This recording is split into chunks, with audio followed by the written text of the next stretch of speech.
For years, I had made peace with the fact that my parents didn't consider me their daughter. I wasn't bitter anymore, just indifferent. They had made their choice loud and clear the day they cut me off. They chose to only acknowledge my sister because she married the man they approved of, the golden child, the obedient one. I had married for love, but because my husband wasn't of the same ethnicity, they had deemed me a disgrace. They didn't just distance themselves, they erased me. No invitations, no holiday calls, no checking in. It was as if I had never existed, and honestly, I was fine with that. My husband and I built a life without them. We were happy, successful, and far removed from their outdated, controlling views. It had been years since I even thought about them, but one random afternoon, my phone buzzed. It was her, my mother. I almost ignored it, but curiosity got the better of me. The moment I answered, I regretted it. She didn't start with pleasantries. No, "How have you been?" No acknowledgement that we hadn't spoken in years. Instead, her voice, frantic and desperate, cut straight to the point. She needed my help. For a second, I actually laughed. The sheer audacity of this woman, who had written me off like an inconvenience, now acted as if nothing had happened. I almost hung up, but something in her voice made me pause. There was fear. I asked her why she was calling, and that's when she said it. My sister's husband was in legal trouble, serious trouble. The kind that makes the news, the kind that ruins lives. And they wanted my husband, my incredibly successful lawyer husband, to defend him. I nearly dropped the phone. Of all the reasons she could have had to reach out, this was the one. Not because she regretted how she treated me, not because she wanted to mend our relationship, but because her golden child's life was falling apart and suddenly I had value again.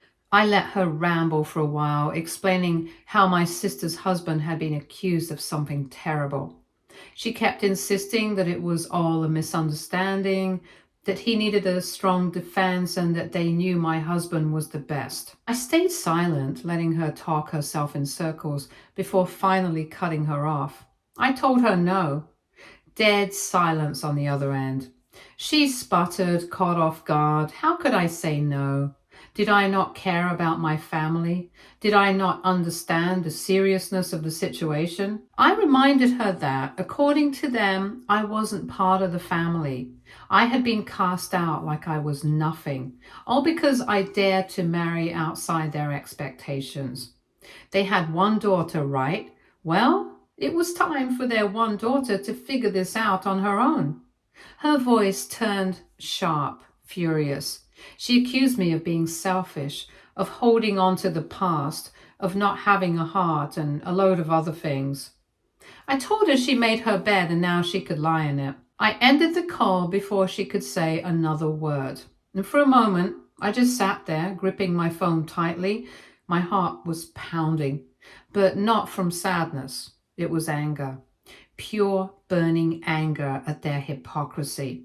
They had spent years pretending I didn't exist, and now, because they needed something, I was supposed to be their savior?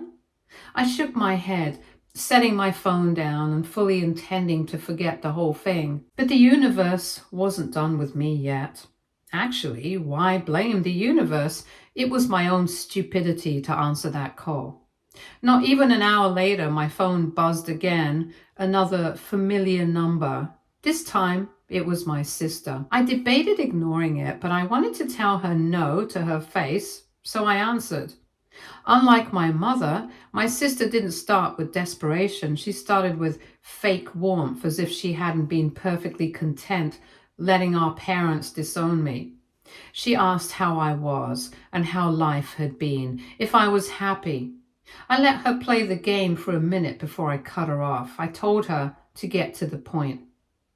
And that's when the tears started. She said she was scared, that she didn't know what to do, that her perfect life was unraveling. She begged me to ask my husband to take the case. I asked her why she thought I would do that. She sniffled, saying because she was my sister. I laughed. She had never been my sister when it mattered. She never once stood up for me and never reached out when our parents disowned me. Never tried to mend things. She had happily lived in her little bubble while I was treated like a stain on the family. And now, suddenly, she was my sister again. I told her she had some nerve. She tried to guilt trip me, saying that even if we hadn't spoken in years, I should understand what she was going through. That I, of all people, should know what it was like to feel abandoned. That nearly set me off. I told her she didn't get to compare my pain to hers.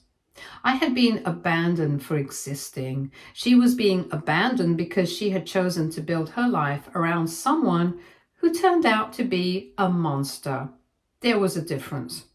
She sobbed, saying she didn't know, that she had no idea what her husband was involved in, and that she was a victim too. I told her I didn't care. She begged me to reconsider, but I told her my answer was final. Then, just as I was about to hang up, I threw in one last thing. I told her that maybe this was her karma. I hung up before she could respond. I sat back, feeling a strange sense of satisfaction. Not happiness, because this entire situation was awful, but satisfaction in knowing that for once they had to face the consequences of their actions. They had to face the consequences of their choices. I had spent years being treated like I didn't exist. Now, I was finally making sure they knew what that felt like. Update 1. I thought that would be the end of it. I had made my stance clear twice. There was no way my mother or sister could still believe I would come running to their aid. But I had underestimated just how desperate they had become. The very next morning, my husband woke me up with a look of irritation. He had just checked his phone to find multiple missed calls and texts from my family. My mother, my sister, and even a few extended relatives had decided to bombard him directly, pleading for him to take my sister's husband's case. He sat on the edge of the bed, scrolling through the messages, shaking his head. He read a few aloud, mostly my mother and sister begging him. There was also a particularly manipulative message from an aunt trying to play the family sticks together card. I groaned, rubbing my temples. This was beyond pathetic. After all these years, they had never once acknowledged my husband as part of the family. He was the reason they had cut me off in the first place, and yet now they had no shame in asking for his help. My husband asked me if I wanted him to respond, and I told him no, I wanted to handle it myself. I got out of bed, grabbed my phone, and immediately called my mother. She picked up on the first ring as if she had been waiting for my call. She jumped right into it, acting like we were in the middle of a conversation rather than one she had forced into existence. She said she knew I was upset, but I needed to put my feelings aside and think about my sister. She said that despite everything, I was still family, and family helped each other. I let out a bitter laugh, asking her when exactly I had stopped being family. Was it when she disowned me, when she refused to acknowledge my marriage, and when she pretended I didn't exist for years? She got quiet and then sighed like I was being difficult on purpose. She said she wasn't proud of how things had happened in the past, but this wasn't about the past. This was about my sister's future. I shook my head, feeling my anger rise. I told her my sister had made her bed. She had married the perfect man they wanted for her. She had followed their rules and done everything the way they wanted. And now that it was all falling apart, they expected me, the outcast, to save her? She snapped, saying that I was being cruel, that I had every right to be upset about the past, but this wasn't the time to be petty. Petty. That was the word she used. I asked her if she really thought I was being petty. I reminded her that they had stripped me of my family when I needed them the most, that I had gotten married without them there, that I had built a life without them, that I had learned to live knowing I was dead to them. And now, when it suited them, I was suddenly family again.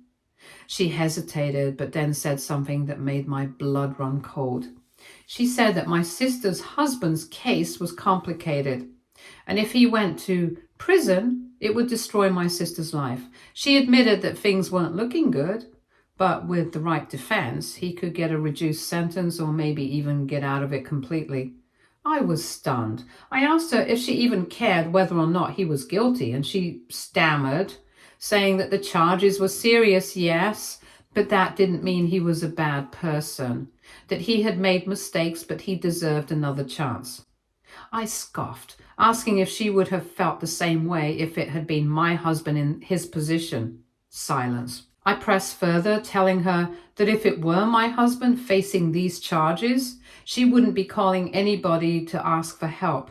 She would be using it as proof that I had made the wrong choice in life. She would be telling everyone how I had shamed the family. More silence. I laughed, shaking my head, and I told her that she and my sister had lived in their little bubble for so long that they actually thought they could manipulate their way out of anything, that they could twist the truth, make excuses and expect the world to bend to their will. But reality didn't work that way. She finally snapped, saying that if I wasn't going to help, the least I could do was stop acting so smug about it. I told her I wasn't being smug, I was disgusted. She tried to guilt trip me again, saying that my sister was falling apart, that she was scared, alone, and didn't deserve to suffer for her husband's mistakes. I told her that my sister made a choice. She had chosen to cut me off because that's what they wanted. She had chosen to stay silent when I was disowned, and most importantly, she had chosen to build a life with a man who was now facing charges for something horrific. She had no problem with choices when they benefited her, but now she had to live with them. My mother was crying at this point, saying she never thought I could be this heartless. I sighed, rubbing my temples. I told her I wasn't heartless, I was just done. They weren't my family anymore. They were nothing to me. And with that, I ended the call. I tossed my phone onto the bed and let out a long breath. My husband watched me for a moment before asking if I was okay. I turned to him, feeling exhausted, but also lighter. I told him I was fine, better than fine. I had complete closure years ago. I wasn't some child desperate to please. For so long, a tiny part of me had wondered if my parents ever thought about me, if they ever regretted cutting me off, if they ever wished things had gone differently. Now I had my answer. They only cared when they needed something, and I would never give them anything again. Update 2. I thought that after my last conversation with my mother, they would finally get the message. I laid it all out for her. I was done. I wasn't going to swoop in and save her golden daughter from the consequences of her choices. But of course, I had underestimated just how desperate and entitled my family could be. 2 days after our last call, I got a message from my sister. It was short and straight to the point. She said that she understood I was angry, but I needed to stop being selfish. Selfish. I laughed when I read it. The woman who had sat silently while our parents cut me out of their lives. The woman who had reaped all the benefits of being their perfect, obedient daughter was calling me selfish because I refused to help clean up her mess. I ignored the message. If that was her definition of being selfish, then I had no problem being it. But then another one came through, and another, and she went from guilt-tripping to outright demanding. She said that whether I liked it or not, I had an obligation to help her. She said that I was being cruel for letting her suffer when I had the power to fix things. Fix things. I stared at those words for a long time, as if this was just some minor inconvenience, as if her husband hadn't committed an actual crime, as if this was just about her and not the people he had hurt. I finally responded with one sentence. I told her she was on her own. I again foolishly thought that would be the end of it. But the next day, my mother called my husband, and this time she didn't bother with guilt or manipulation. She went straight to anger. She demanded to know why he wasn't doing anything. She said that as a lawyer, he had a duty to defend those who needed him, that he had married into this family, and that meant he was responsible for protecting it. I was sitting next to him when she called. I could hear every word she spat through the speaker. My husband let her rant, his face completely calm, his patience bordering on impressive. When she finally stopped to take a breath, he simply asked her one thing. He asked if she was under the impression that he worked for free. Silence. Then she stammered, saying that obviously they didn't expect a free service, but surely he could just... He cut her off, telling her that, first of all, he wasn't a criminal defense attorney. He said that even if he wanted to take the case, which he absolutely did not, it wasn't even his area of expertise. And second, even if he were the best defense attorney in the country, he wouldn't lift a finger for a man like my sister's husband. He said that at the end of the day, it didn't matter how much they begged, guilted, or screamed. His answer was no. My mother was furious. She said that she had always known he wasn't truly part of the family, but she hoped that at least he would have the decency to set his pride aside for the sake of his wife's sister. My husband didn't even bother arguing. He just told her she needed to find a lawyer who was willing to take the case, and then hung up. I was livid, not because she had tried to manipulate him. I had expected that. But because even now, after everything, she still had the audacity to act like my husband wasn't good enough. She had never respected him, never accepted him. But now, when she needed him, she expected him to drop everything and serve her. It was disgusting. I was so angry that I actually called my mother back. I didn't even give her a chance to start talking. I asked her if she had lost her mind. I asked her if she genuinely thought she could disrespect my husband for years and then turn around and demand his help. She immediately tried to play the victim, saying she was just trying to do what was best for my sister. I cut her off and I told her I didn't care about what was best for my sister. I told her that my sister had made her choices just like my mother had. I yelled at her that she was the one who decided I wasn't part of the family anymore. That was her choice. She made her bed, so why was she crying about lying in it? She went silent for a moment before she did something that truly shocked me. She broke down crying. Not the fake, manipulative kind, not the kind where she was trying to guilt me. For the first time in years, my mother actually sounded scared. She kept saying that this wasn't how things were supposed to turn out, that my sister had done everything right, that she had married the right man, built the right life, and followed every rule. She said she didn't understand how everything had gone so wrong. And in that moment, I saw it so clearly. My mother had spent her whole life believing that if she controlled everything, if she forced things to go the way she wanted, then nothing could ever fall apart. She had shaped my sister's entire life, making sure it aligned with her vision. And now that vision had crumbled. She didn't know how to handle it. For the first time, she was experiencing what I had gone through all those years ago, what it felt like to have the life you built ripped away. The difference was that I had adapted. I had found happiness elsewhere. She had nothing else. I let out a long sigh and I told her that maybe this was the universe's way of teaching her a lesson. That no matter how much she tried to control everything, life had a way of humbling people. I told her that I wasn't happy that this was happening to my sister, but I wasn't going to fix it either. She asked if this meant I was really going to let her suffer. I said that I wasn't the one letting her suffer. Her own choices did that, and then I hung up. I sat there for a while, staring at my phone, feeling a strange mix of emotions. Not happiness, not satisfaction. I don't know what it was. Update 3. After my last conversation with my mother, I assumed she had finally understood that I wasn't going to help, that no matter how much she begged, cried, or guilt-tripped, I was done being a pawn in their perfect little world. But I should have known better, because when desperate people start to realize they have no way out, they start getting reckless. It started small, a few missed calls from unknown numbers, and then messages from people I hadn't spoken to in years, old family friends, distant relatives. At first I ignored them, but then one message caught my eye. It was from my aunt. She had always been one of the few neutral family members, and she never openly supported my parents' decision to cut me off.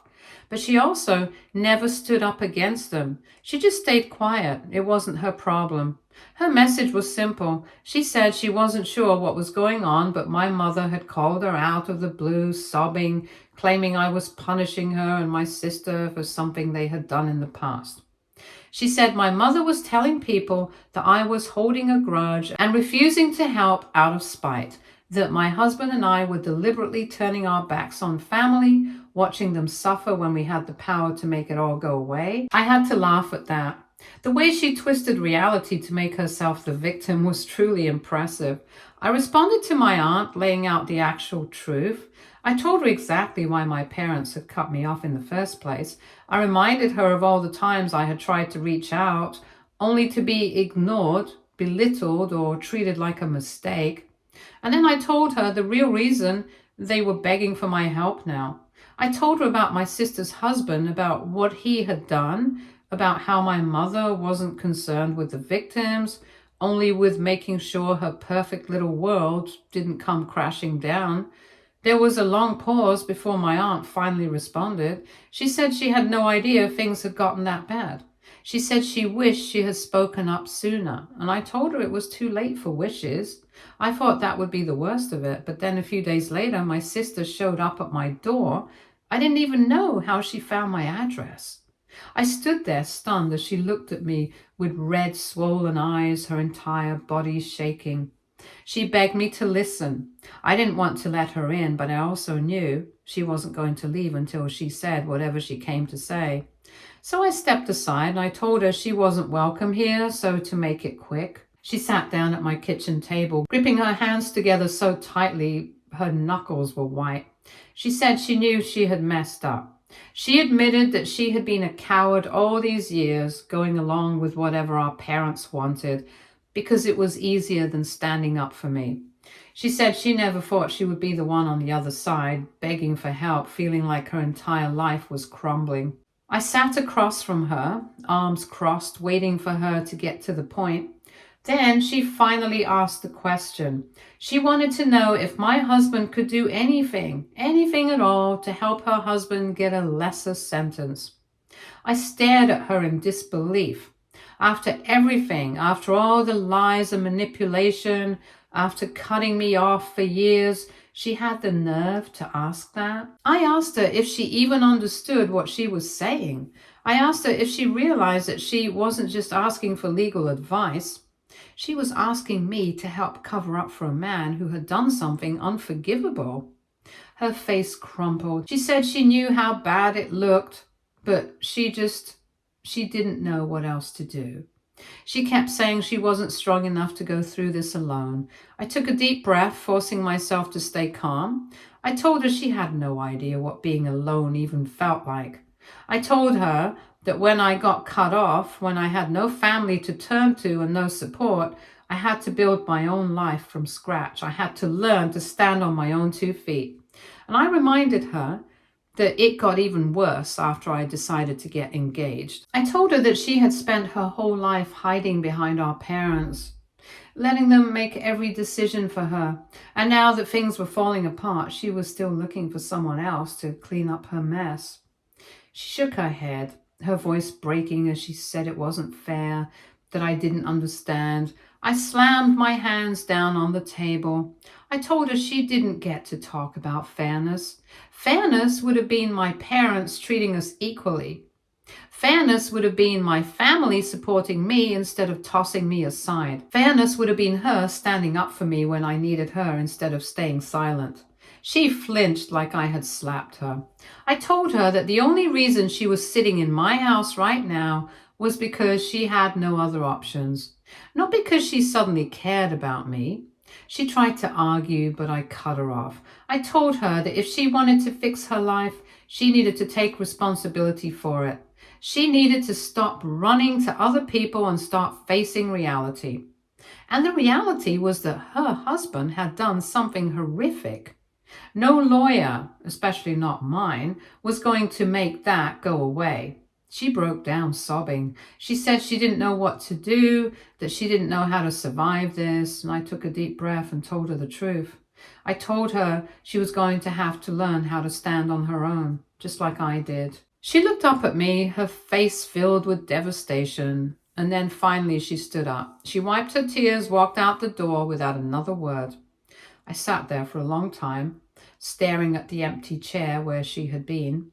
I knew she had been hoping for a miracle, but miracles don't come for people who only show up when they need something. And I was not the backup plan. Update 4. I should have seen it coming. First my mother had begged, and then my sister cried, and now standing on my doorstep like he owned the place was my father. I hadn't seen him in years. The man who once told me I was no daughter of his, the man who refused to acknowledge my marriage, who spoke of my husband like he was nothing more than a bad decision I'd regret, the man who had let my mother and sister write me out of their lives without a second thought and had pushed for it too. And now, here he was. I stared at him through the peephole for a moment, trying to decide if I had the patience for whatever nonsense he was about to spew. I didn't. But I opened the door anyway, because if there was one thing I knew about my father, it was that he wasn't the type to leave quietly. The moment he saw me, his face twisted into something between impatience and barely concealed disgust. I kept my expression blank. He wasn't going to faze me, no matter how much he tried. I braced myself for whatever self-righteous speech he had prepared, but he didn't even bother pretending to acknowledge me. He barely spared me a glance before shifting his posture, squaring his shoulders like he was gearing up for something important. Then he said he was here to see my husband. A man-to-man conversation, he called it, like I was nothing. Like I wasn't the one standing in front of him. Like I wasn't the one who built this house, built this life, and had every right to slam the door in his face. I felt my grip tighten on the door frame. I knew what he was doing. This wasn't just about my husband being a lawyer. This was about control, about reminding me that in his eyes, I was still just a disobedient daughter who had shamed him, who had no authority, who didn't matter enough to be spoken to directly. It was the same condescending tone he had used my entire life. I felt my anger flare up, hot and sharp, but I shoved it down. I wouldn't give him the satisfaction. I wouldn't give him the reaction he was looking for. So I took a breath, steadied my voice, and told him the only thing he needed to hear. I told him I was calling security. No screaming, no arguments, no dramatic confrontations, just a cold, simple dismissal. His expression faltered for a moment, his mouth opening like he wanted to say something, but I didn't give him the chance. I shut the door in his face, and that was that. I stood there for a moment, my hands clenched at my sides, my heart pounding in my eyes. I wanted to scream. I wanted to throw something. I wanted to march back out there and tell him every single thing I'd been holding back for years. But I wouldn't, because he wasn't worth it. Instead, I turned away, letting the weight of what had just happened settle over me. I heard him outside, lingering for a few seconds, probably stunned that I hadn't let him bulldoze his way into my home. Then finally, he left. He had too much pride. Not a single word, no threats, no dramatic declarations, just the sound of his footsteps retreating down my driveway. I felt like I had truly won, not because I had hurt him, not because I had said anything cutting or cruel, but because I hadn't played into his game. He came here expecting a fight. He expected me to argue, to raise my voice, to beg him to acknowledge me. Instead, I treated him like exactly what he was, a stranger. And that, more than anything, was what he couldn't stand. That night, I sat with my husband on the couch trying to process everything that had happened. He had known something was wrong the moment I walked back inside. He had seen it in my face, in the way my hands shook slightly as I set my phone down, so I told him everything. And that was it. I was going to move on from everything. Stay tuned for more stories from our girl relationships.